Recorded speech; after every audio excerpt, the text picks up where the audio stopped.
प्रदेश शासन द्वारा जमीन के डायवर्शन को लेकर जनवरी 2021 में आदेश दिए गए थे कि इसके लिए अलग से आदेश की जरूरत नहीं होगी। आवेदक आवेदन करेगा और शुल्क की गणना करके जमा करेगा और 15 दिन में डीम्ड डायवर्शन होगा। लेकिन सरकारी विभाग, बैंक, निकाय इसे लेकर अलग आदेश मांग करते रहे हैं। दरअसल राजस्व विभाग में डायवर्शन के नाम पर अधिकारियों द्वारा लंबे समय से भ्रम की स्थिति बनाए हुए थे। इस कारण लोगों को काफी परेशानी का सामना करना पड़ रहा था। साथ ही कलेक्टर को लगातार शिकायतें मिल रही थी कि बैंक, वित्तीय संस्थान, स्थानीय निकाय और अन्य शासकीय विभागों द्वारा आवेदक से भूमि के डायवर्शन का आदेश पृथक से मांगा जाता है। खसरे के कॉलम 12 में अंकित डायवर्शन की टीप को डायवर्शन आदेश के रूप में वे स्वीकार नहीं करते, जबकि आवेदक को पृथक से एसडीओ द्वारा स्वीकृत आदेश की आवश्यकता नहीं होती है। इसलिए कलेक्टर आशीष सिंह ने स्थिति को लेकर स्पष्ट जानकारी साझा की।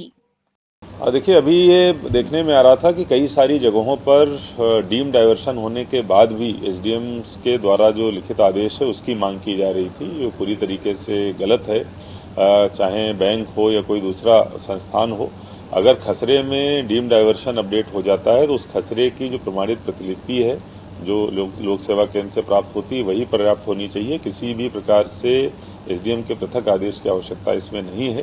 कई सारे लोग उसके कारण परेशान होते थे, तो सभी बैंकों को और संबंधित जो संस्थान हैं उनको ये निर्देश जारी किए गए हैं कि डीम डाइवर्शन के लिए पृथक से किसी आदेश की आवश्यकता नहीं है। जो खसरे में डीम डाइवर्शन लिखा हुआ है उसमें अगर उसकी सत्यापित प्रतिलिपि प्रस्तुत कर दी जाती है तो उसी के आधार पर आगे की कार्रवाई की जाएगी।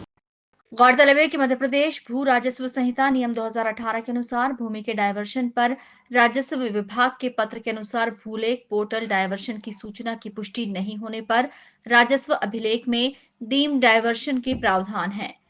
इसके लिए निर्धारित अधिकतम समय अवधि 15 दिन है। एसडीओ यदि तय समय 15 दिन में कोई निर्णय नहीं लेते तो प्रावधान के अनुसार 15 दिन के बाद स्वतः ही डायवर्शन हो जाता है। इसे लेकर कलेक्टर को लगातार शिकायतें मिल रही थीं। Bureau report, INN news, Indore.